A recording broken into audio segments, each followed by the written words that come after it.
നമ്മുടെ കയ്യിലൊരു 10 ലക്ഷത്തിൻ്റെ നോട്ടുകെട്ട് ആരെങ്കിലും വെച്ചാൽ നമുക്ക് ആത്മീയ വളർച്ചയില്ലെങ്കിൽ നമ്മൾ വല്ലാതെ സന്തോഷിക്കും. കണ്ടോ, 10 ലക്ഷം രൂപയാണ് കയ്യിലിരിക്കുന്നത്. പക്ഷേ നമ്മൾ ചിന്തിക്കുന്ന ഈ വചനം കോടിക്കണക്കിന് രൂപയേക്കാളും വിലയുള്ളതാണ്. ഈ തിരുവചനം നമ്മൾ പഠിക്കുന്നു, ഇവിടെ വെച്ച് മാത്രമല്ല വ്യക്തിപരമായിട്ട് വായിക്കുമ്പോഴൊരു ചിന്ത ഉണ്ടായിരിക്കണം. എനിക്ക് ഭൗതികമായിട്ട് വലിയ സമ്പത്തോ നിക്ഷേപമോ ഒന്നുമില്ലെങ്കിലും അതിനേക്കാൾ വലിയ നിക്ഷേപത്തിൻ്റെ ഉടമയാണ് ഞാൻ.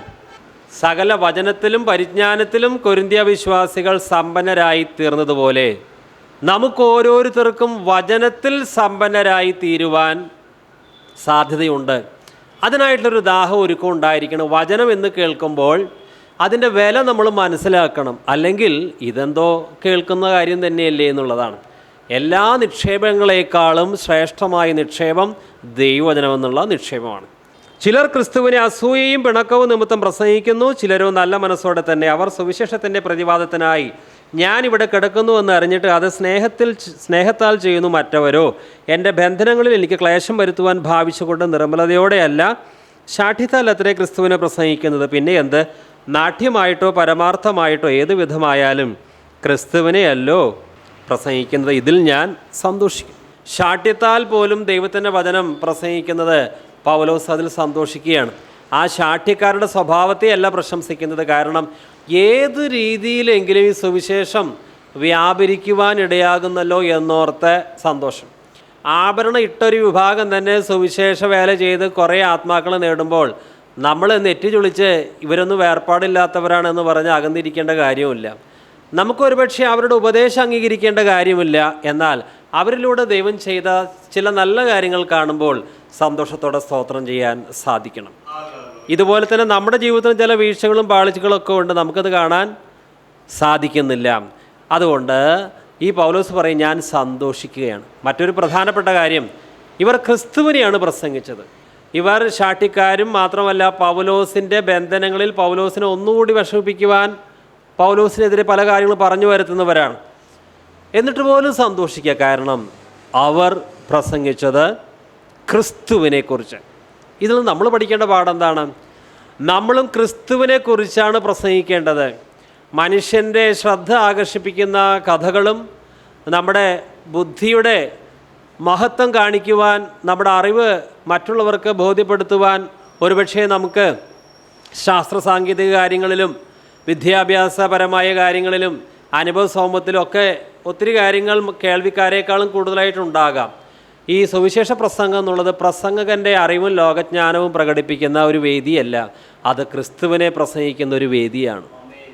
ചിലർക്ക് ആ കാഴ്ചപ്പാടില്ലാത്തതുകൊണ്ട് കേൾവിക്കാരൻ ഞെട്ടിപ്പിക്കുവാനാണ് ആഗ്രഹിക്കുന്നത്. ഞാൻ നിസ്സാരക്കാരനൊന്നുമല്ല, അത്രയും ലോകപരിജ്ഞാനം എനിക്കുണ്ട്. അത് നിങ്ങളൊന്ന് മനസ്സിലാക്കണം. ആ രീതിയിൽ ഒരു സുവിശേഷ പ്രസംഗം നടത്തുക. അത് യഥാർത്ഥ സുവിശേഷ പ്രസംഗമല്ല. നമ്മുടെ ജ്ഞാനമോ ലോകപരിജ്ഞാനമോ ഒക്കെ വെളിച്ചത്താക്കാൻ ഉള്ള ഒരു വേദിയല്ല ഇത്. ക്രിസ്തുവിനെ പ്രസംഗിച്ചാൽ മതി. അതോടൊപ്പം തന്നെ എനിക്ക് വേണ്ടത്ര വിദ്യാഭ്യാസമില്ല, ലോകപരിജ്ഞാനമില്ല എന്നോർത്ത് നമ്മൾ ക്ലേശിക്കുകയും വേണ്ട. ക്രിസ്തുവിനെ പ്രസംഗിച്ചാൽ മതി. ഫിലിപ്പിയ ലേഖനം 1:19 നിങ്ങളുടെ പ്രാർത്ഥനയാലും യേശുക്രിസ്തുവിൻ്റെ ആത്മാവിൻ്റെ സഹായത്താലും അത് എനിക്ക് രക്ഷാകാരണമായി തീരുമെന്ന് ഞാൻ അറിയുന്നു. നിങ്ങളുടെ പ്രാർത്ഥന. പൗലോസ് ഫിലിപ്പിയ വിശ്വാസികൾക്ക് വേണ്ടി നിരന്തരമായി പ്രാർത്ഥിക്കുന്നുണ്ട്. അതേസമയം തന്നെ പൗലോസിനും ഫിലിപ്പിയ വിശ്വാസികളുടെ പ്രാർത്ഥന ഏറ്റവും ആവശ്യമാണ്. എത്ര വലിയ വിശുദ്ധനായാലും മറ്റ് വിശ്വാസികളുടെ പ്രാർത്ഥന അദ്ദേഹത്തിന് ആവശ്യമുണ്ട് എന്നുള്ള കാര്യം ഇവിടെ വളരെ സ്പഷ്ടമാണ്. ഇവിടെ രക്ഷാകാരണമാകും എന്നുള്ളതിന് ഡെലിവറൻസ്, വിമോചനം എന്നൊരർത്ഥമുണ്ട്. ഫിലിപ്പിയ വിശ്വാസികൾ പ്രാർത്ഥിക്കുകയാണെങ്കിൽ താൻ ഇപ്പോൾ കിടക്കുന്ന റോമ തടവിൽ നിന്ന് തനിക്ക് രക്ഷപ്പെടാൻ സാധ്യതയുണ്ട്. അതായിരിക്കാം ഈ രക്ഷാകാരണമായി തീരും എന്നതുകൊണ്ട് താൻ ഉദ്ദേശിക്കുന്നത്. എന്തായാലും പൗലോസിന് 2 സഹായങ്ങൾ ലഭിച്ചിരുന്നു. ഒന്ന് ഫിലിപ്പിയ വിശ്വാസികളുടെ പ്രാർത്ഥനാ സഹായം, 2 പരിശുദ്ധാത്മാവിൻ്റെ സഹായം. യേശുക്രിസ്തുവിൻ്റെ ആത്മാവിൻ്റെ സഹായം. എല്ലാ വിശ്വാസികൾക്കും യേശുക്രിസ്തുവിൻ്റെ ആത്മാവിൻ്റെ സഹായം ആവശ്യമാണ്. എല്ലാ മേഖലകളിലും പരിശുദ്ധാത്മാവ് നമ്മെ സഹായിക്കുന്നുണ്ട്. നമുക്ക് വേണ്ട പോലെ പ്രാർത്ഥിക്കാൻ അറിയുകയില്ല. ആത്മാവാണ് ഉച്ചരിച്ചുകൂടാത്ത ഞരക്കങ്ങളാൽ വിശുദ്ധന്മാർക്ക് വേണ്ടി പക്ഷവാദം ചെയ്യുന്നത്. നമുക്ക് വിശുദ്ധിയെക്കുറിച്ച് ബോധ്യമില്ല. പരിശുദ്ധാത്മാവാണ് നമുക്ക് വിശുദ്ധിയെക്കുറിച്ചുള്ള ബോധ്യം നൽകുന്നത്. മാത്രമല്ല പരിശുദ്ധാത്മാവ് നല്ലൊരു അധ്യാപകൻ കൂടിയാണ്. നാം ചില മേഖലകളിൽ ബലഹീനരാണ്. പാപം പെട്ടെന്ന് നമ്മളെ സ്വാധീനിക്കാൻ സാധ്യതയുണ്ട്. ഒരു ബലഹീനനായ മനുഷ്യനെ ശക്തിപ്പെടുത്തുവാൻ പരിശീലകൻ എന്തു ചെയ്യും? നന്നായി ഓടുവാനും ഭാരം വഹിക്കുവാനൊക്കെ പറയും. ബലഹീനനെ ശക്തിപ്പെടുത്തുവാൻ കർക്കശമായ വ്യായാമ മുറകൾ നിർദ്ദേശിക്കും. ഇതുപോലെ കോപത്തെ അതിജീവിക്കുന്നതിൽ പലരും ബലഹീനരാണ്. ജഡാസക്തികളെ അതിജീവിക്കുന്നതിൽ പലരും ബലഹീനരാണ്. ദ്രവ്യാഗ്രഹത്തെ അതിജീവിക്കുന്നതിൽ പലരും ബലഹീനരാണ്. ഈ ബലഹീനരായ വിശ്വാസികളെ നല്ല അധ്യാപകനായ പരിശുദ്ധാത്മാവ് ചില കർക്കശമായ പരിശീലനത്തിന് വിധേയമാക്കുകയാണ്. താഴ്മ പഠിക്കുവാൻ, എളിമ പഠിക്കുവാൻ, ആത്മസംയമനം നമുക്ക് ലഭ്യമാകുവാൻ പരിശുദ്ധാത്മാവ് ഒരു സഹായകൻ കൂടിയാണ്. മാത്രമല്ല ഈ 1-ാം നൂറ്റാണ്ടിലൊക്കെ ധാരാളം ക്രിസ്ത്യാനികൾ തടവിലായിരുന്നു. ഒത്തിരി കഷ്ടതകൾ, വേദനകളൊക്കെ അവർക്ക് ഉണ്ടായിരുന്നു. പക്ഷേ പരിശുദ്ധാത്മാവിൻ്റെ ഒരു ഡ്യൂട്ടി കഷ്ടങ്ങളിലും ഒരു വിശ്വാസിയെ സമാധാനത്തിലും സംതൃപ്തിയിലും നിലനിർത്തുക എന്നുള്ളതാണ്. ദൈവരാജ്യം എന്നത് ഭക്ഷണമോ പാനീയമോ അല്ല, നീതിയും സമാധാനവും പരിശുദ്ധാത്മാവിലുള്ള സന്തോഷവും അത്രേ. പൗലോസ് കിടക്കുന്ന സാഹചര്യം എത്ര ദുസ്സഹമാണ്, പക്ഷേ പൗലോസിന് സംതൃപ്തിയാണ്. കാരണം ആ തടവിൻ്റെ നടുവിലും തൻ്റെ ഹൃദയം ക്ഷീണിച്ചുമെടുക്കാതെ പരിശുദ്ധാത്മാവ് തന്നെ ബലപ്പെടുത്തുകയാണ്. എത്രയോ ക്രിസ്ത്യാനികൾ രക്തസാക്ഷികളായി മരണം കണ്ട് ഭയപ്പെട്ടില്ല. അവർ സന്തോഷത്തോടെ മരണം കൈവരിച്ചു. ആ രീതിയിൽ മരണത്തെ നേരിടുവാൻ അവരെ ശക്തിപ്പെടുത്തിയത് പരിശുദ്ധാത്മാവാണ്. വലിയ വിദ്യാഭ്യാസമൊന്നുമില്ലാത്ത സാധാരണക്കാരായ അന്നത്തെ വിശ്വാസികൾ രാജാക്കന്മാരുടെ മുമ്പിലും അധികാരികളുടെ മുമ്പിലൊക്കെ ക്രിസ്തുവിനെക്കുറിച്ച് സാക്ഷ്യം പറഞ്ഞത് എങ്ങനെയാണ്? മാനുഷിക ശക്തിയാലല്ല, പരിശുദ്ധാത്മ ശക്തിയാലാണ്. ഈ ബലഹീനനായ പൗലോസ് അനേകരോട്, ചെറിയവരോടും വലിയവരോടും സുവിശേഷം പറയുവാൻ തനിക്ക് ശക്തി കിട്ടിയത് ആത്മാവിൻ്റെ സഹായം വഴിയാണ്. പൗലോസിന് മാത്രമല്ല, എല്ലാ വിശ്വാസികൾക്കും ഇത് ലഭ്യമാണ്, ആത്മാവിൻ്റെ സഹായം. ദൈവവചനം വായിക്കുമ്പോൾ അത് മനസ്സിലാക്കുവാൻ തക്ക രീതിയിൽ നമ്മുടെ ബുദ്ധിയെ പ്രകാശിപ്പിക്കുന്നത് ആരാണ്? പരിശുദ്ധാത്മാവാണ്. കഴിഞ്ഞ വർഷം വായിച്ച അതേ വചനം കഴിഞ്ഞ വർഷം വായിച്ചപ്പോൾ ആ വാക്യത്തിൽ നിന്ന് ചില വെളിപ്പാടുകൾ നമുക്ക് കിട്ടിയിരുന്നു. അതേ വാക്യം ഈ വർഷം വായിച്ചപ്പോൾ അന്നത്തേതിനേക്കാളും പുതിയൊരു വെളിപ്പാടാണ് കിട്ടിയത്. എന്താ കാരണം? പരിശുദ്ധാത്മാവാണ് തിരുവചനത്തിലെ സത്യങ്ങൾ നമുക്ക് കൂടുതൽ പുതുമയുള്ളതാക്കുന്നതും പുതിയ പുതിയ കാര്യങ്ങൾ നമ്മെ പഠിപ്പിക്കുന്നതും പരിശുദ്ധാത്മാവാണ്. നല്ല അധ്യാപകനാണ്. നമുക്ക് പല സ്ഥലത്തും സുവിശേഷം പറയേണ്ടതായിട്ട് വരും. പല സാഹചര്യങ്ങളിലും നമ്മൾ തന്നെ അതിനായിട്ട് ഒരുങ്ങാത്ത സാഹചര്യങ്ങൾ നമുക്ക് സുവിശേഷം പറയേണ്ടതായിട്ട് വരും. സാധാരണ നമ്മൾ വചനം പറയേണ്ടത് പ്രാർത്ഥിച്ചൊരുങ്ങിയിട്ടൊക്കെയാണ്. പക്ഷേ എപ്പോഴും പ്രാർത്ഥിച്ചൊരുങ്ങുവാൻ ഒരു സാഹചര്യം കിട്ടിയെന്ന് വരില്ല. അപ്പോഴെല്ലാം പരിശുദ്ധാത്മാവാണ് നമ്മെ ആ സമയത്ത് വചനം പറയുവാൻ സഹായിക്കുന്നത്. പരിശുദ്ധാത്മാവിന് മറ്റൊരു ദൗത്യം വിശ്വാസികൾ തമ്മിലുള്ള ഐക്യതയും സ്നേഹവും വർദ്ധിപ്പിക്കുകയാണ്. സ്നേഹമില്ലെങ്കിൽ ഒന്നുമില്ല. നാം ഈ തിരുവചനം കേൾക്കുന്നതനുസരിച്ച് നമ്മൾ തമ്മിലുള്ള സ്നേഹം വർദ്ധിക്കുന്നില്ല എങ്കിൽ നാം ഈ കേട്ട വചനത്തിൽ നിന്ന് യഥാർത്ഥത്തിൽ സത്യം ഉൾക്കൊണ്ടിട്ടുണ്ടോ എന്നുള്ള കാര്യം സംശയമാണ്. ആത്മാവാണ് ഈ സ്നേഹത്തിൻ്റെ ഐക്യം കാത്തു സംരക്ഷിക്കുന്നത്. എഫേസ്യ ലേഖനം 4:3 ആത്മാവിൻ്റെ ഐക്യത സമാധാന ബന്ധത്തിൽ കാക്കുവാൻ ശ്രമിക്കുവിൻ. ഒരു സഭയിൽ ഒരു ഇടർച്ച ഉണ്ടാകാൻ പാടില്ല. സഹോദരന്മാർ തമ്മിൽ അനൈക്യം ഉണ്ടാകാൻ പാടില്ല. അവിടെ യാതൊരു വേണ്ടാത്ത കാര്യങ്ങളും നടക്കാൻ പാടില്ല. പക്ഷെ ഒരു സഭയിൽ എല്ലാ സഹോദരന്മാരും തമ്മിൽ ഐക്യത കാത്ത് സൂക്ഷിക്കണമെങ്കിൽ എല്ലാ സഹോദരന്മാരും പരിശുദ്ധാത്മാവിൽ നിറഞ്ഞവരും പരിശുദ്ധാത്മാവിനെ അനുസരിക്കുന്നവരുമാകണം. അതല്ല എങ്കിൽ ചന്തസ്ഥലത്തെ അനുഭവം പോലെ ആയിരിക്കും. അങ്ങനെ ഒരിക്കലും പാടില്ല. ആത്മാവിൻ്റെ ഐക്യത സമാധാന ബന്ധത്തിൽ കാക്കുവാൻ ശ്രമിക്കുവിൻ. ഇത് കുടുംബജീവിതത്തിലും ബാധകമാണ്. ഭാര്യ, ഭർത്താവ്, മക്കൾ സമാധാനത്തിൽ വസിക്കണമെങ്കിൽ അവർ ദൈവാത്മാവിനെ അനുസരിക്കുന്നവരാകണം. കുടുംബജീവിതത്തിൽ ക്ഷമയും സഹനവും വിശുദ്ധിയും ഇല്ലാത്ത ഒരാൾ പ്രസംഗിക്കാൻ തുടങ്ങിയാൽ ദൈവത്തിൻ്റെ ആത്മാവ് വിലക്കുന്നുണ്ടാകും. നിനക്കിത് പറയാനുള്ള യോഗ്യതയൊന്നുമില്ല. പക്ഷേ ആ ദൈവാത്മാവിൻ്റെ സ്വരത്തെ ശ്രദ്ധിക്കാതെ ഇദ്ദേഹം പ്രസംഗിച്ചുകൊണ്ടേയിരിക്കുന്നുണ്ടാകും. അങ്ങനെ ഒരു അബദ്ധം നമുക്ക് വരരുത്. പരിശുദ്ധാത്മാവിനെ അനുസരിക്കുന്നവരായിരിക്കണം നാം, അല്ലാതെ ഒരു പ്രസംഗ തൊഴിലാളികളാകരുത്. പൗലോസ് പറയുകയാണ്, നിങ്ങളുടെ പ്രാർത്ഥനയാലും യേശുവിൻ്റെ ആത്മാവിൻ്റെ സഹായത്താലും അതെനിക്ക് രക്ഷാകാരണമായി തീരും, എനിക്ക് ഉറപ്പുണ്ട്. മറ്റ് സഹോദരന്മാരുടെ പ്രാർത്ഥന നമുക്ക് ആവശ്യമുണ്ട്. അതേപോലെ ആത്മാവിൻ്റെ സഹായവും നമുക്ക് ആവശ്യമുണ്ട്. സ്വന്തം ശക്തി കൊണ്ടോ ബുദ്ധി കൊണ്ടോ ഒന്നും നമുക്ക് ഒരടി മുന്നോട്ട് പോകാനായിട്ട് പറ്റില്ല. ഫിലിപ്പി ലേഖനം 1:20 അങ്ങനെ ഞാൻ ഒന്നിലും ലജ്ജിച്ചു പോകാതെ പൂർണ്ണ ധൈര്യം കൊണ്ട് ക്രിസ്തു എൻ്റെ ശരീരത്തിൽ ജീവനാലാകട്ടെ മരണത്താലാകട്ടെ എപ്പോഴും എന്ന പോലെ ഇപ്പോഴും മഹിമപ്പെടുക മാത്രമേയുള്ളൂ എന്ന് പ്രതീക്ഷിക്കുകയും പ്രത്യാശിക്കുകയും ചെയ്യുന്നു. പൗലോസിന് നല്ല അഭിമാന ബോധമുണ്ട്, ഒന്നിലും ലജ്ജിക്കുന്നില്ല. ഒരു വിധവയായ ഒരു വിശ്വാസി, കാര്യമായി പണമൊന്നുമില്ല, ഒരു ചെറിയ വീട്ടിൽ താമസിക്കുന്നു. എന്തൊരു പ്രത്യാശ! കാരണം അവൾ രക്ഷിക്കപ്പെട്ട സഹോദരിയാണ്, പരിശുദ്ധാത്മാവ് ഹൃദയത്തിലുണ്ട്.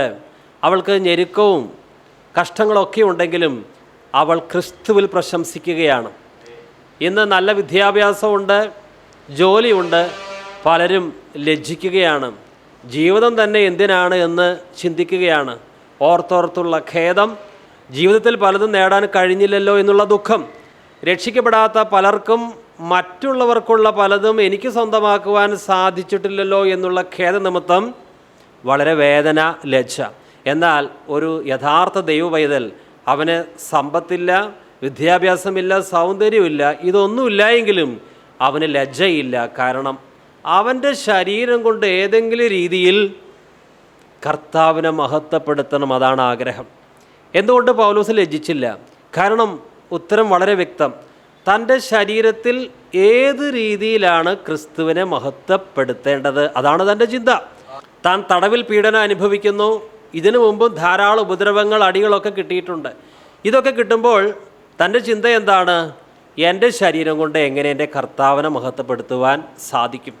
ആ ഒരു മനോഭാവം ഉള്ളവർക്ക് മാത്രമേ ഒന്നിലും ലജ്ജിച്ചു പോകാതിരിക്കാൻ സാധ്യമാവൂ. എൻ്റെ ശരീരം കൊണ്ട് കർത്താവിനെ മഹത്വപ്പെടുത്തണം എന്നുള്ള ചിന്തയുള്ളവർക്കാണ് ഒന്നിലും ലജ്ജിച്ചു പോകാതെ ക്രിസ്തുവിൽ അഭിമാനിക്കുവാൻ സാധിക്കുന്നത്. നാം ഇന്ന് അനുഭവിക്കുന്ന കഷ്ടങ്ങളെക്കാളും 1000 ഇരട്ടി കഷ്ടതയും പ്രയാസങ്ങളും പൗലോസ് അനുഭവിച്ചു. പക്ഷേ പൗലോസ് ഒന്നിലും ലജ്ജിച്ചില്ല. തൻ്റെ ലക്ഷ്യം ജീവിതം കൊണ്ടോ മരണം കൊണ്ടോ തൻ്റെ ശരീരത്തിൽ ക്രിസ്തുവിനെ മഹത്വപ്പെടുത്തണം. നമ്മുടെ ജീവിതത്തിൽ ചില കഷ്ടതകളോ പ്രയാസങ്ങളോ ഞെരുക്കങ്ങളോ വരുമ്പോൾ നാം ചിന്തിക്കേണ്ടത്, കർത്താവ്, ഈ കഷ്ടത്തിലൂടെ എനിക്ക് എങ്ങനെ അങ്ങയെ മഹത്വപ്പെടുത്തുവാനായി സാധിക്കും? അതാണ് നമ്മൾ ചിന്തിക്കേണ്ടത്. പക്ഷേ ഒരു കഷ്ടതയോ പ്രയാസമോ വരുമ്പോൾ നമുക്ക് അങ്ങനെ ഒരു മനോഭാവം ഉണ്ടാകാറുണ്ടോ? ഫിലിപ്പി ലേഖനം 1:20-21 വരെ അങ്ങനെ ഞാൻ ഒന്നിലും ലജ്ജിച്ചു പോകാതെ പൂർണ്ണ ധൈര്യം കൊണ്ട് ക്രിസ്തു എൻ്റെ ശരീരത്തിൽ ജീവനാലാകട്ടെ മരണത്താലാകട്ടെ എപ്പോഴും എന്ന പോലെ ഇപ്പോഴും മഹിമപ്പെടുക മാത്രമേയുള്ളൂ എന്ന് പ്രതീക്ഷിക്കുകയും പ്രത്യാശിക്കുകയും ചെയ്യുന്നു. എനിക്ക് ജീവിക്കുന്നത് ക്രിസ്തുവും മരിക്കുന്നത് ലാഭവുമാകുന്നു. അങ്ങനെ ഞാൻ ഒന്നിലും ലജ്ജിച്ചു പോവുകയില്ല, പൗലോസ് പറയുകയാണ്. പ്രധാനമായിട്ടും പൗലോസ് ലജ്ജിക്കാതിരിക്കുവാൻ 2 കാരണങ്ങളുണ്ട്. ഒന്ന്, തേജസ്സുള്ള ക്രിസ്തുവിനെ പൗലോസ് കണ്ടു കഴിഞ്ഞു. അവങ്കിലേക്ക് നോക്കിയവർ പ്രകാശിതരായി, അവരുടെ മുഖം ലജ്ജിച്ചു പോയതുമില്ല. നമ്മുടെ ക്രിസ്തീയ ജീവിതത്തിൽ നമ്മളെ നിന്ദിക്കുന്ന, വെറുക്കുന്ന മനുഷ്യരുടെ മുഖത്തിന് നമ്മൾ പ്രാധാന്യം കൊടുക്കരുത്. കർത്താവിൻ്റെ മുഖ തേജസ് നാം നിത്യേന കണ്ടുകൊണ്ടിരിക്കുകയാണെങ്കിൽ നമുക്ക് ലജ്ജിച്ചു പോകേണ്ടതായിട്ട് വരില്ല. രണ്ടാമതായിട്ട് പൗലോസ് ഒന്നിലും ലജ്ജിച്ചു പോകാതെ ജീവിക്കുവാൻ അദ്ദേഹത്തിന് സാധിച്ചതിൻ്റെ കാരണം, ജീവിതം വഴിയോ മരണം വഴിയോ ക്രിസ്തുവിനെ മഹത്വപ്പെടുത്തണം, അതുമാത്രമാണ് തൻ്റെ മുഖ്യ വിഷയം. പല രീതിയിൽ മനുഷ്യൻ ലജ്ജിക്കാറുണ്ട്. സഭാരാധനയിൽ കുട്ടികൾ ദൈവത്തിൻ്റെ വചനം പറയാറുണ്ട്. ഏതെങ്കിലും ഒരു കുട്ടിക്ക് ദൈവത്തിൻ്റെ വാക്യം പറയുന്നത് കൃത്യമായി പറയാൻ സാധിക്കാതെ മറന്നുപോയാൽ ആ കുട്ടിക്ക് വല്ലാത്ത ലജ്ജ തോന്നും. കാരണം മറ്റുള്ളവർ എന്നെ വില കുറച്ച് കണ്ടു എന്നുള്ള ചിന്തയാണ് അങ്ങനെ ചിന്തിക്കാൻ കാരണമായത്. ഇതുപോലെ തന്നെ 10 പേർ ഒരുമിച്ച് പഠിച്ചു, 9 പേർക്കും നല്ല ജോലി, നല്ല വിദ്യാഭ്യാസം. എന്നാൽ ഒരാൾ മാത്രം കാര്യമായിട്ട് ഭൗതിക ഉയർച്ചയില്ലാതെ നിസ്സാര ജോലി ചെയ്ത് നിസ്സാര ഭവനത്തിൽ താമസിക്കുമ്പോൾ അദ്ദേഹത്തിന് ലജ്ജയാണ്. കാരണം മറ്റുള്ളവർ എന്നെക്കുറിച്ച് എന്ത് ചിന്തിക്കും എന്നുള്ള ചിന്ത വന്നപ്പോഴാണ് അദ്ദേഹത്തിന് ലജ്ജ വന്നത്. ഒരുവിധം എല്ലാവർക്കും മനുഷ്യൻ്റെ അംഗീകാരം കിട്ടണമെന്നുള്ള ഒരാഗ്രഹം ഉള്ളിലുണ്ട്. നമുക്ക് ലജ്ജ വരുന്നതിൻ്റെ കാരണം, ഈ ലോകത്തിലെ മനുഷ്യർ എന്നെ ഏതെങ്കിലും രീതിയിൽ അഭിനന്ദിക്കണം എന്നുള്ള ചിന്ത വരുമ്പോഴേ നമുക്ക് ലജ്ജ ഉണ്ടാവുകയുള്ളൂ. 6-8 പേർ ട്രാക്കിലൂടെ ഓടുന്നു, ഒരാൾ മാത്രം ഏറ്റവും പിന്നിലായി. അദ്ദേഹത്തിന് വളരെ ലജ്ജ തോന്നും. കാരണം ഞാൻ ഏറ്റവും പിന്നിലായി, മറ്റുള്ളവർ എന്നെക്കുറിച്ച് എന്ത് വിചാരിക്കും? വളരെ ചെറിയ വീട്ടിൽ താമസിക്കുന്നവർക്കൊക്കെ ഈ ഒരു ലജ്ജ അവരെ അലട്ടാറുണ്ട്. ഇനി ഒരു സഹോദരൻ കല്യാണം കഴിച്ചു, ലഭിച്ചത് അധികം ഭംഗിയൊന്നുമില്ലാത്തൊരു ഭാര്യയെ. പിന്നെ ഈ സഹോദരിയെ പുറത്ത് കൊണ്ടുപോകുവാൻ ഇദ്ദേഹത്തിന് ലജ്ജയാണ്. കാരണം നാട്ടുകാരെന്ത് വിചാരിക്കും? ഇങ്ങനെ മനുഷ്യൻ്റെ അംഗീകാരത്തിന് വേണ്ടി ഹൃദയത്തിലൊരാഗ്രഹം വന്നു കഴിഞ്ഞാൽ അവന് ലജ്ജയാണ്. എന്നാൽ പൗലോസ് ഇവിടെ പറയുന്നു, ഞാൻ ഒന്നിലും ലജ്ജിച്ചു പോകാതെ. എങ്ങനെ ഒരുവന് ഒന്നിലും ലജ്ജിച്ചു പോകാതെ ജീവിക്കാൻ സാധിക്കും? ഈ ലോകം തരുന്ന സ്ഥാനമാനങ്ങളെല്ലാം ചപ്പുചവറായി കരുതുന്ന ഒരു വിശ്വാസിക്ക് മാത്രമേ ഒന്നിലും ലജ്ജിക്കാതെ ക്രിസ്തുവിൽ മാത്രം അഭിമാനിക്കുവാനായി സാധിക്കുന്നു. ക്രിസ്തുവിൻ്റെ പരിജ്ഞാനത്തിൻ്റെ ശ്രേഷ്ഠതായി പൗലോസ് മനസ്സിലാക്കിയപ്പോൾ ഈ ലോകത്തിൻ്റെ എല്ലാം ചപ്പും ചവറായിട്ട് എണ്ണുവാൻ പൗലോസിന് കരുതി. കർത്താവ് വളരെ വ്യക്തമായിട്ട് പറഞ്ഞിരുന്നു, ലോകത്തിൻ്റെ ദൃഷ്ടിയിൽ ഉത്കൃഷ്ടമായത് ദൈവത്തിൻ്റെ ദൃഷ്ടിയിൽ നികൃഷ്ടമാണ്. നമുക്ക് നമ്മെ തന്നെ ഒന്ന് പരിശോധിക്കാം. ഏതൊക്കെ കാര്യങ്ങളാണ് എന്നെ ലജ്ജിതനാക്കുന്നത്? ഇന്ന കാര്യം എനിക്കില്ല, സൗന്ദര്യമില്ല, ഇന്ന മേഖലയിൽ ഇന്ന കാര്യങ്ങൾ എനിക്കില്ല. ഇതൊക്കെ നമ്മൾ അസ്വസ്ഥരാക്കുന്നുവെങ്കിൽ ഏതെങ്കിലും രീതിയിൽ നാം മറ്റു മനുഷ്യരുടെ അംഗീകാരം ഉള്ളുകൊണ്ട് ആഗ്രഹിക്കുന്നുണ്ട്. അതിൻ്റെ തെളിവാണത്. എന്നാൽ പൗലോസിനെ സംബന്ധിച്ച് ഒന്നിലും ലജ്ജയില്ല. കാരണം എന്താണ്? തൻ്റെ ജീവിതം കൊണ്ടോ മരണം കൊണ്ടോ ക്രിസ്തുവിനെ തൻ്റെ ശരീരത്തിൽ മഹത്വപ്പെടുത്തണം ഒറ്റ ചിന്ത മാത്രമേ ഉള്ളൂ. ഇതാണോ നമ്മുടെ ചിന്ത? നമ്മൾ സമൂഹത്തിൽ ജീവിക്കുമ്പോൾ മറ്റുള്ളവർക്കുള്ള പലതും എനിക്ക് വേണമെന്നുള്ളൊരു ചിന്തയാണ് നമ്മളെ പലതുകൊണ്ടും ലജ്ജയിലേക്ക് കൊണ്ടുപോകുന്നത്. ഫിലിപ്പേ ലേഖനം 3-7 വാക്യങ്ങൾ POC തർജ്ജമയിൽ നിന്ന് വായിക്കുന്നു. ഇവയെല്ലാം ക്രിസ്തുവിനെ പ്രതി നഷ്ടമായി ഞാൻ കണക്കാക്കി. ഇവ മാത്രമല്ല, എൻ്റെ കർത്താവായ യേശു ക്രിസ്തുവിനെ പറ്റിയുള്ള ജ്ഞാനം കൂടുതൽ വിലയുള്ളതാകിയാൽ സർവ്വവും നഷ്ടമായി തന്നെ ഞാൻ പരിഗണിക്കുന്നു. അവനെ പ്രതി ഞാൻ സകലവും നഷ്ടപ്പെടുത്തുകയും ഉച്ഛിഷ്ടം പോലെ കരുതുകയുമാണ്. പൗലോസ് വളരെ അപമാനകരമായ സാഹചര്യങ്ങളിലൂടെ കടന്നുപോയിട്ടുണ്ട്. തന്നെ വലിച്ചിഴച്ചിട്ടുണ്ട്, പരിഹസിച്ചിട്ടുണ്ട്, എല്ലാവരും കാണുക അടിച്ചിട്ടുണ്ട്. പോരാതെ ഇപ്പോൾ തടവിലാണ് കിടക്കുന്നത്. തടവിൽ കിടക്കുമ്പോൾ തനിക്ക് വിരോധമായി ചില സുവിശേഷ പ്രവർത്തകർ പോലും ഓരോ കാര്യങ്ങൾ പറഞ്ഞു വരുത്തുന്നുണ്ട്. ഇങ്ങനെയുള്ള പൗലോസിന് ഒന്നിനും ലജ്ജിച്ചു പോകാതെ എങ്ങനെയാണ് സന്തോഷിക്കാൻ സാധിക്കുക? കാരണം പൗലോസിന് ഒറ്റ ലക്ഷ്യം മാത്രമേ ഉള്ളൂ. ജീവനാലാകട്ടെ മരണം കൊണ്ടാകട്ടെ ക്രിസ്തുവിനെ മഹത്വപ്പെടുത്തണം. അപ്പോസ്തലന്മാർ അപമാനത്തെ എങ്ങനെയാണ് കണ്ടത്? രക്ഷിക്കപ്പെടാത്ത ഒരുവൻ ഈ ലോകത്തിൻ്റെ സ്ഥാനമാനങ്ങൾ കാണുന്നത് പോലെയല്ല രക്ഷിക്കപ്പെട്ട ഒരു ദൈവവൈതൽ ആ കാര്യത്തെ കാണുന്നത്. അപ്പോസ്തലന്മാർ മനുഷ്യർക്ക് അപമാനം വരുന്ന പല കാര്യങ്ങളിലാണ് അവർ അഭിമാനിച്ചത്. ഇതായിരിക്കണം നമ്മുടെ മനോഭാവം. അപ്പോസ്തലന്മാരെ വരുത്തി അടുപ്പിച്ചു, പരിഹസിച്ചു. അപ്പോസ്തലന്മാർക്ക് ഒത്തിരി ഉപദ്രവങ്ങളുണ്ടായി. പക്ഷേ ക്രിസ്തുവിൻ്റെ നാമനിമിത്തം നിന്ന ഏറ്റല്ലോ, അതോർത്ത് അപ്പോസ്തലന്മാർക്ക് സന്തോഷം ഉണ്ടായത്. നമ്മുടെ മനോഭാവം എന്താണ്? ക്രിസ്തുവിൻ്റെ നാമനിമിത്തം നിന്ന ഏറ്റാൽ, പരിഹാസമേറ്റാൽ നമ്മൾ ഭാഗ്യവാന്മാരാണ്. അതുകൊണ്ട് രക്ഷിക്കപ്പെടാത്ത മനുഷ്യർ അഭിമാനം എന്ന് കരുതുന്ന കാര്യങ്ങളിലെല്ലാം നമ്മൾ അഭിമാനം കണ്ടെത്തേണ്ടത്. രക്ഷിക്കപ്പെടാത്ത മനുഷ്യർ ലജ്ജ എന്ന് കരുതുന്ന കാര്യങ്ങളിലല്ല നമ്മൾ ലജ്ജയും കണ്ടെത്തേണ്ടത്. നമ്മുടെ കാഴ്ചപ്പാട് അവരുടെ കാഴ്ചപ്പാട് തികച്ചും വ്യത്യസ്തമായിരിക്കണം. അപ്പോസ്തല പ്രവർത്തനങ്ങൾ 5-40-41 വരെയുള്ള വാക്യങ്ങൾ. അപ്പോസ്തലന്മാരെ വരുത്തി അടുപ്പിച്ചു. ഇനി യേശുവിൻ്റെ നാമത്തിൽ സംസാരിക്കരുതെന്ന് കൽപ്പിച്ച് അവരെ വിട്ടയച്ചു. തിരുനാമത്തിന് വേണ്ടി അപമാനം സഹിക്കുവാൻ യോഗ്യരായി എണ്ണപ്പെടുകയാൽ അവർ സന്തോഷിച്ചും കൊണ്ട് ന്യായാധിപ സംഘത്തിന് മുമ്പിൽ നിന്ന് പുറപ്പെട്ടു പോയി. പൗലോസും ഒരു അപ്പോസ്തലനായിരുന്നു. പ്രിയമുള്ളവരെ, നമ്മുടെ ജീവിതത്തിൽ ഒന്നിലും ലജ്ജിച്ചു പോകാതെ എപ്പോഴും നമ്മുടെ മുഖം പ്രകാശിക്കണമെങ്കിൽ നമ്മുടെ ജീവിതത്തിന് ഒറ്റ ലക്ഷ്യം മാത്രമേ പാടൂ: എൻ്റെ ശരീരം കൊണ്ട് കർത്താവിനെ മഹത്വപ്പെടുത്തുക. പൗലോസിൻ്റെ ജീവിതത്തിന് ഒറ്റ ലക്ഷ്യമേ ഉണ്ടായിരുന്നുള്ളൂ: ജീവിതം കൊണ്ടാകട്ടെ മരണം കൊണ്ടാകട്ടെ ക്രിസ്തുവിനെ മഹത്വപ്പെടുത്തണം. ഇതാണോ നമ്മുടെ ലക്ഷ്യം? ഇതല്ല നമ്മുടെ ലക്ഷ്യമെങ്കിൽ നമുക്ക് ഒരുപാട് പരാതികളാണ്, നമുക്ക് സങ്കടം പറയാനുണ്ടായിരിക്കും. പ്രാർത്ഥിച്ചിട്ടും അത് കിട്ടിയില്ല, അവരെന്നോട് അങ്ങനെ ചെയ്തു, നമുക്ക് ഒരുപാട് പരിഭവങ്ങളും പരാതികളും ആയിരിക്കും. പക്ഷേ നമ്മുടെ ജീവിതം കൊണ്ട് ക്രിസ്തുവിനെ മാത്രം മഹത്വപ്പെടുത്താനാണ് നമ്മൾ ആഗ്രഹിക്കുന്നതെങ്കിൽ ആരെന്ത് പറഞ്ഞാലും കുഴപ്പമില്ല. ചെറിയ വീട്ടിൽ താമസിച്ചാലും കുഴപ്പമില്ല, വാടക വീട്ടിൽ താമസിച്ചാലും കുഴപ്പമില്ല. കാരണം നാം എപ്പോഴും ഒറ്റ കാര്യത്തിൽ മാത്രമാണ് ശ്രദ്ധ കേന്ദ്രീകരിച്ചിരിക്കുന്നത്. നേരത്തെ പറഞ്ഞ പോലെ ഒരു കഷ്ടം വരുമ്പോൾ, പ്രയാസം വരുമ്പോൾ, ബുദ്ധിമുട്ട് വരുമ്പോൾ, ഒരു അപമാനം വരുമ്പോൾ, ഇതിലൂടെ എനിക്ക് എങ്ങനെ എൻ്റെ കർത്താവിനെ മഹത്വപ്പെടുത്താം എന്നുള്ള ചിന്തയാണ്. ലൗകികനായൊരു മനുഷ്യന് കഷ്ടവും പ്രയാസവും വരുമ്പോൾ എനിക്കിത് വന്നല്ലോ എന്നുള്ള സങ്കടം. ദൈവവൈതലന് കഷ്ടവും പ്രയാസവും വരുമ്പോൾ ഇതിലൂടെ എൻ്റെ കർത്താവിനെ ഞാൻ എങ്ങനെയാണ് മഹത്വപ്പെടുത്തേണ്ടത്? പൗലോസിന് സ്വന്തമായ ആഗ്രഹങ്ങളില്ല, സ്വന്തമായ പദ്ധതികളില്ല. നമുക്കൊക്കെ ചില കാര്യങ്ങൾ പ്രാർത്ഥിച്ചിട്ട് നടന്നില്ലെങ്കിൽ എത്രമാത്രം സങ്കടം. ഇതൊക്കെ നമുക്കൊരു സ്വയം ഉള്ളത് കൊണ്ടാണ്. എൻ്റെ ജീവിതം കൊണ്ട് എൻ്റെ കർത്താവിന് എങ്ങനെ മഹത്വം കിട്ടണം, കർത്താവിന് എന്ത് പ്രയോജനം എൻ്റെ ജീവിതം കൊണ്ട് ലഭിക്കണം എന്നുള്ള ചിന്ത വരുമ്പോൾ നേരത്തെ പറഞ്ഞ പരിഭവങ്ങളില്ല, പരാതികളില്ല, സ്വയസഹതാപം ഇല്ല. എന്തുകൊണ്ടാണ് പൗലോസ് തൻ്റെ ശരീരം കൊണ്ട് ദൈവത്തെ മഹത്വപ്പെടുത്തുവാൻ, ജീവനാലാകട്ടെ മരണത്താലാകട്ടെ ദൈവത്തെ മഹത്വപ്പെടുത്തുവാൻ ഇത്രമാത്രം ആഗ്രഹിച്ചത്? പൗലോസ് ക്രിസ്തുവിൻ്റെ സ്നേഹം അറിഞ്ഞു. ദൈവത്തിൻ്റെ സ്നേഹം ക്രിസ്തു വഴി പൗലോസിന് മനസ്സിലായപ്പോൾ ഈ ദൈവത്തെ സ്നേഹിക്കുവാനായി തൻ്റെ ജീവിതം മൊത്തം മാറ്റിവെച്ചു. അതുവരെ പൗലോസ് തനിക്ക് വേണ്ടിയാണ് ജീവിച്ചത്, തൻ്റെ മതത്തിന് വേണ്ടി ജീവിച്ചു.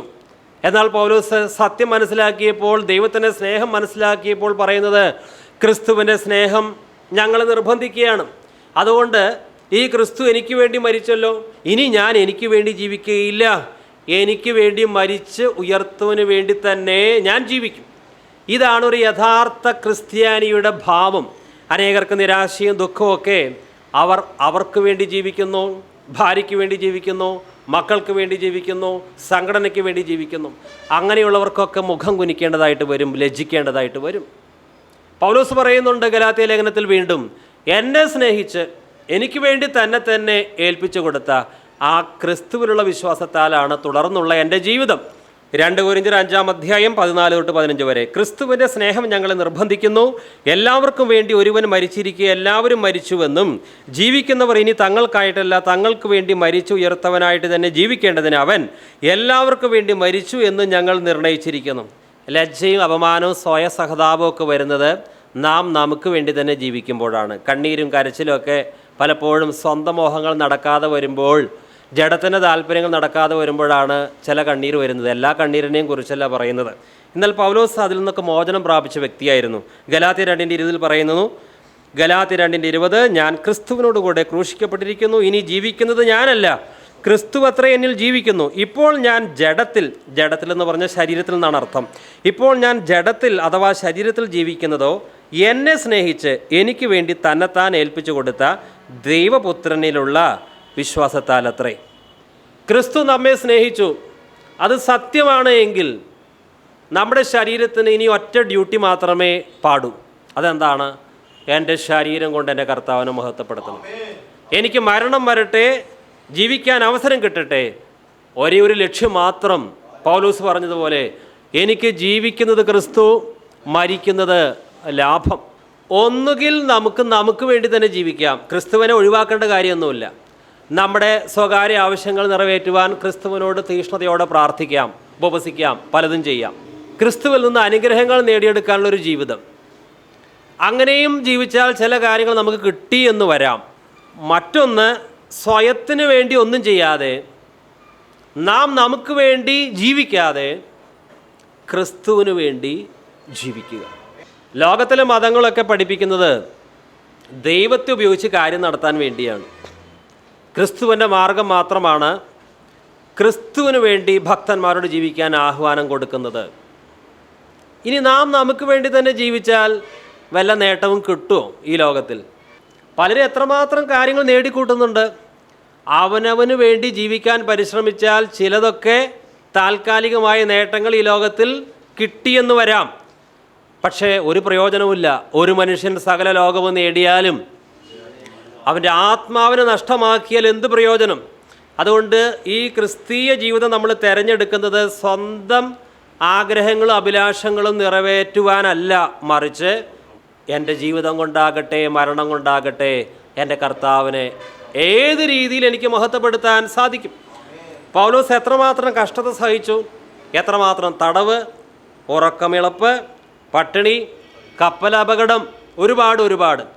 താൻ തൻ്റെ ശരീരത്തിൽ ക്രിസ്തുവിനെ മഹത്വപ്പെടുത്തുവാനായി അനുഭവിച്ച പീഡകളുടെ പാട് തൻ്റെ ശരീരത്തിലുണ്ടായിരുന്നു.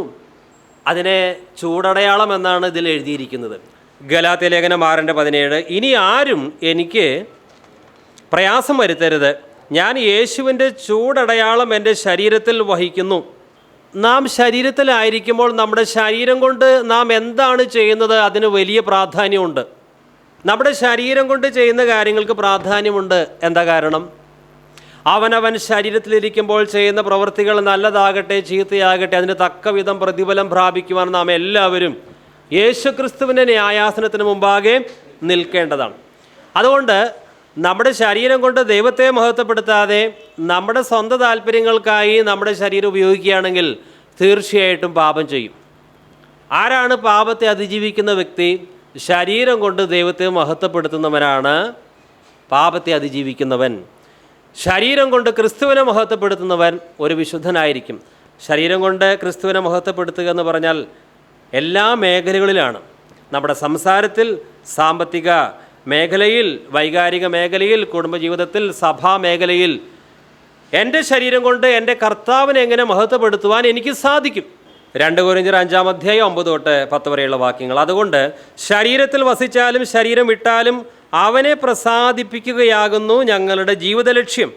അവനവൻ ശരീരത്തിൽ ഇരിക്കുമ്പോൾ ചെയ്തത് നല്ലതാകിലും തീയതാകിലും അതിന് തക്കവിധം പ്രാപിക്കേണ്ടതിന് നാം എല്ലാവരും ക്രിസ്തുവിൻ്റെ ന്യായാസനത്തിൻ്റെ മുമ്പാകെ വെളിപ്പെടേണ്ടതാകുന്നു. പൗലോസിൻ്റെ ജീവിതത്തിൽ കഷ്ടതകളും പ്രതിസന്ധികളും വന്നപ്പോൾ പൗലോസ് എന്താ ചിന്തിച്ചത്? എൻ്റെ ശരീരം കൊണ്ട് ഇപ്പോൾ എങ്ങനെ കർത്താവിനെ മഹത്വപ്പെടുത്താൻ സാധിക്കും? നമ്മുടെ വസ്തുക്കൾ ചിലർ കവർന്നു കൊണ്ടുപോകുന്നു, അന്യായമായി ഉപദ്രവിക്കുന്നു, ചിലപ്പോൾ ശാരീരികമായും നമ്മളെ ഉപദ്രവിക്കുന്നു. ഒരു കരണത്തടിച്ചാൽ മറ്റേ കരണം കാണിച്ചു കൊടുക്കണം. നിൻ്റെ വസ്തുക്കൾ എടുത്തു കൊണ്ടുപോകുന്നവനോട് തിരികെ ചോദിക്കരുത്.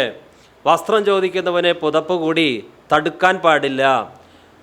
അങ്ങനെ നമ്മുടെ ശരീരം കൊണ്ട് ദൈവത്തെ മഹത്വപ്പെടുത്തുകയാണെങ്കിൽ ക്രിസ്തുവിൻ്റെ ന്യായാസനത്തിന് മുമ്പാകെ അന്ന് നമ്മൾ നിൽക്കുമ്പോൾ പ്രതിഫലം ലഭിക്കും. അല്ല, പകരത്തിന് പകരം ചെയ്യുകയാണെങ്കിൽ നമുക്കൊരിക്കലും പറയാൻ പറ്റില്ല എനിക്ക് ജീവിതം ക്രിസ്തുവാണെന്ന്. നിരന്തരമായി അസ്വസ്ഥത തരുന്നൊരു ഭാര്യ, അല്ലെങ്കിൽ പല രീതിയിലും പ്രയാസപ്പെടുത്തുന്നൊരു വ്യക്തി ജീവിതത്തിൽ തീർച്ചയായിട്ടും കടന്നു വരും. അപ്പോൾ ക്ഷമിക്കാനും സഹിക്കാനും പൊറുക്കാനും ക്രിസ്തുവിൻ്റെ എളിമയിലും നമുക്ക് നിൽക്കാൻ സാധിച്ചാൽ നമ്മുടെ ശരീരം കൊണ്ട് നാം കർത്താവിനെ മഹത്വപ്പെടുത്തുകയാണ് ചെയ്യുന്നത്.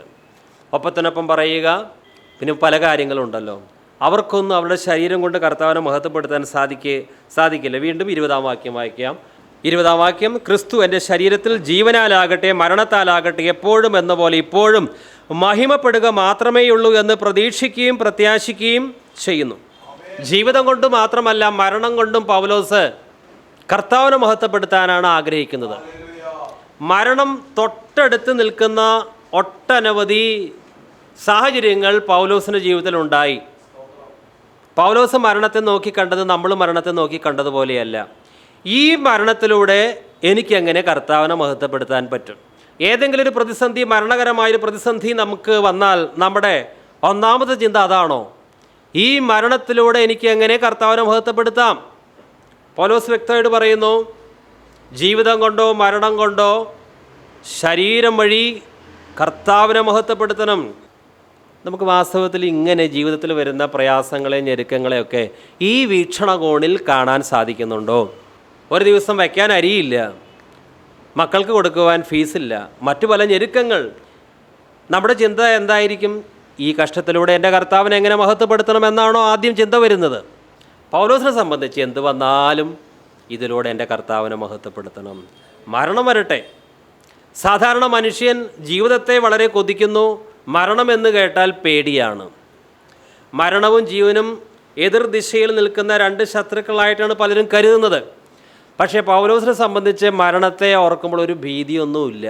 കാരണം ഈ മരണം തനിക്കൊരു ഉപകരണമാണ്. ക്രിസ്തുവിനെ മഹത്വപ്പെടുത്തുവാൻ ലഭിക്കുന്ന ഒരു ഉപകരണം മാത്രമാണ് ഈ മരണം എന്നുള്ളത്. ഇനി തൻ്റെ ജീവിതവും ക്രിസ്തുവിനെ മഹത്വപ്പെടുത്തുവാൻ സാധിക്കുന്ന ഒരു ഉപകരണം. രണ്ടും ഒരു ഉപകരണമാണ്. ജീവിതം എന്നുള്ളത് ഒരു ഉപകരണം. എന്തിനുള്ള ഉപകരണം? ദൈവത്തെ മഹത്വപ്പെടുത്തുവാൻ. മരണം എന്നുള്ളത് ഒരു ഉപകരണം ദൈവത്തെ മഹത്വപ്പെടുത്തുവാൻ. നമുക്കോ നമ്മുടെ ലക്ഷ്യം ഇതുതന്നെയായിരിക്കണം.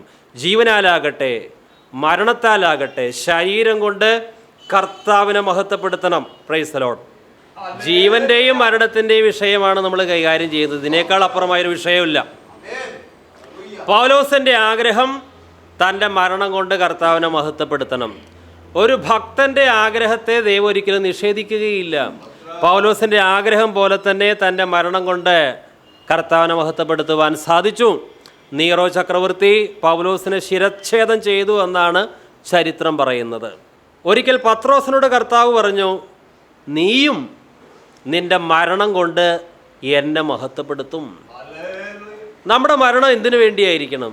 ക്രിസ്തുവിനെ മഹത്വപ്പെടുത്താൻ വേണ്ടിയായിരിക്കണം. ക്യാപ്റ്റൻ ശമൂവേൽ മരിച്ചു. അദ്ദേഹം പറഞ്ഞിരുന്നു, ഞാൻ ഏത് സ്ഥലത്താണോ ആയിരിക്കുന്നത് അവിടെ വെച്ച് തന്നെ എന്നെ അടക്കം ചെയ്താൽ മതി, അല്ലാതെ അനേക കിലോമീറ്ററുകൾ കൊണ്ടുപോയി ഒത്തിരി കാര്യങ്ങളൊന്നും നിങ്ങൾ ചെയ്യേണ്ട കാര്യമില്ല.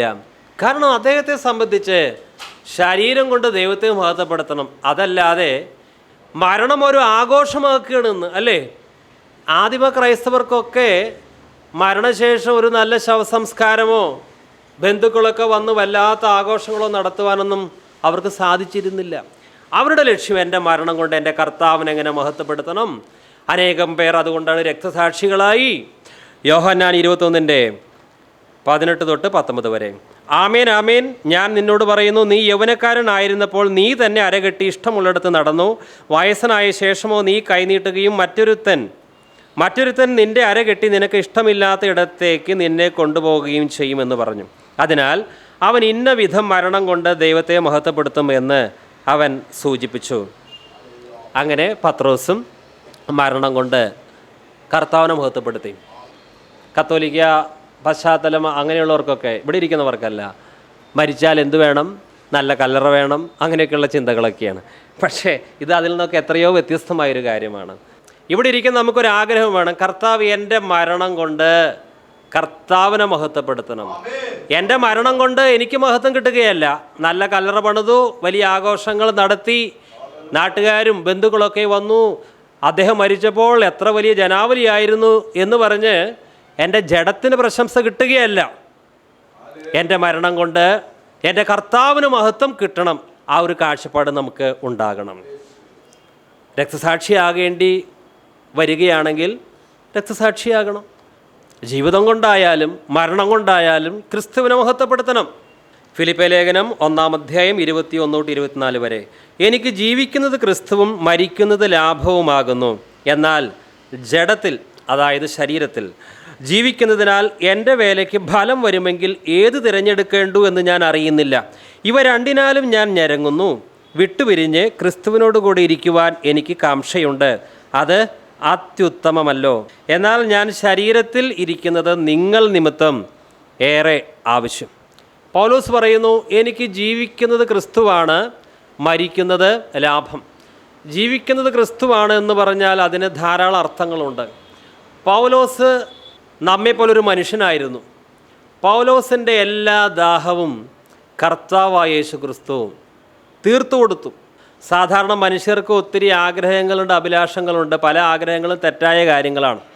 എന്നാൽ പൗലോസ് ക്രിസ്തുവിൽ പരിപൂർണ തൃപ്തനായിരുന്നു. ദാഹിക്കുന്നവൻ എൻ്റെ അരികിലേക്ക് വരട്ടെ എന്ന് കർത്താവ് പറഞ്ഞിട്ടുണ്ട്. ഇനി ഈ ക്രിസ്തുവിനെ വിട്ട് ഒരു സന്തോഷത്തിന് വേണ്ടി പൗലോസിന് വേറെ ഏതെങ്കിലും മ്ലേച്ഛമായ കാര്യത്തിലേക്ക് പോകേണ്ട കാര്യമില്ല. കാരണം ക്രിസ്തു തന്നെ തൃപ്തനാക്കി. ഇതായിരിക്കണം നമ്മുടെ അനുഭവം. എനിക്ക് ജീവിക്കുന്നത് ക്രിസ്തുവാണ്, മറ്റൊരു ലക്ഷ്യവും തനിക്കില്ല. നമുക്കങ്ങനെ ധൈര്യത്തോടെ പറയാൻ സാധിക്കുമോ? എനിക്ക് ജീവിക്കുന്നത് ക്രിസ്തുവാണ്, മറ്റൊന്നും ജീവിതത്തിൽ മുഖ്യ വിഷയമായി വരുന്നില്ല. എനിക്ക് ജീവിക്കുന്നത് ക്രിസ്തു. പലർക്കും ഇങ്ങനെ പറയാൻ പറ്റും, എനിക്ക് ജീവിക്കുന്നത് പണമാണ്, കാരണം പണത്തിനാണ് ഞാൻ ഒന്നാം സ്ഥാനം കൊടുക്കുന്നത്. എനിക്ക് ജീവിക്കുന്നത് സെക്സാണ്, കാരണം സെക്സിനാണ് പ്രാധാന്യം കൊടുക്കുന്നത്. എനിക്ക് ജീവിക്കുന്നത് സ്ഥാനമാനങ്ങളാണ്, കാരണം സ്ഥാനമാനങ്ങൾക്കാണ് പ്രാധാന്യം കൊടുക്കുന്നത്. എനിക്ക് ജീവിക്കുന്നത് കൊന്ത കുർബാനാദികളാണ്, കാരണം അവയ്ക്കാണ് ജീവിതത്തിൽ പ്രാധാന്യം കൊടുക്കുന്നത്. എനിക്ക് ജീവിക്കുന്നത് പെന്തക്കോസ്ത് പാരമ്പര്യങ്ങളാണ്, കാരണം അവയ്ക്കാണ് പ്രാധാന്യം കൊടുക്കുന്നത്. എന്നാൽ ഒരു സത്യക്രിസ്ത്യാനിക്ക് മാത്രമേ എനിക്ക് ജീവിക്കുന്നത് ക്രിസ്തുവാണ് എന്ന് പറയാൻ സാധിക്കൂ. ജീവിതത്തിൽ മറ്റൊരു ലക്ഷ്യവും ഇല്ലാതെ എല്ലാ ലക്ഷ്യങ്ങളും ബലി കഴിച്ച് ക്രിസ്തു മാത്രം ജീവിതത്തിൻ്റെ കേന്ദ്രമാകുന്ന ഒരവസ്ഥ, അങ്ങനെയാണെങ്കിൽ എത്ര സന്തോഷമായിരിക്കും. ക്രിസ്തു പൗലോസിനെ സംതൃപ്തനായ ഒരു മനുഷ്യനാക്കി മാറ്റി. നമ്മുടെ ജീവിതത്തിൽ വേറെ എന്തെങ്കിലും ലക്ഷ്യങ്ങളുണ്ടെങ്കിൽ നമ്മൾ അതൃപ്തരായിരിക്കും. ജീവിതം ക്രിസ്തുവാണ് എന്ന് പറയാൻ കഴിയുന്ന മനുഷ്യന് മാത്രമേ ഇവിടെ എപ്പോഴും സന്തോഷിക്കാനായി സാധിക്കുകയുള്ളൂ.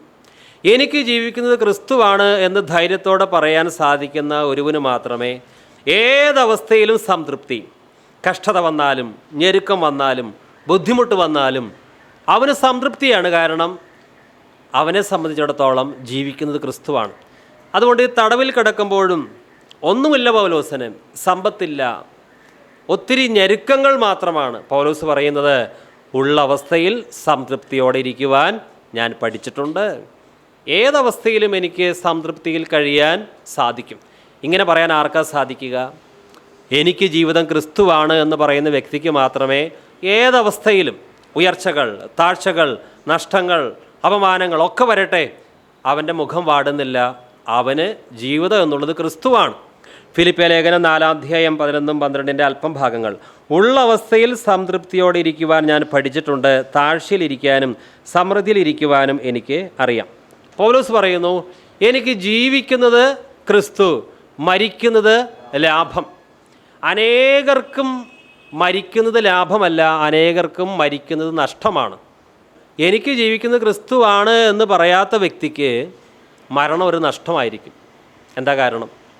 ജീവിക്കുന്നത് ക്രിസ്തുവല്ലാത്തൊരവസ്ഥ വരുമ്പോൾ അവനവന് വേണ്ടി ജീവിക്കുക, സ്വന്തം ലക്ഷ്യങ്ങൾക്ക് വേണ്ടി ജീവിക്കുക, അവനവൻ്റെ സുഖത്തിന് വേണ്ടി ജീവിക്കുക.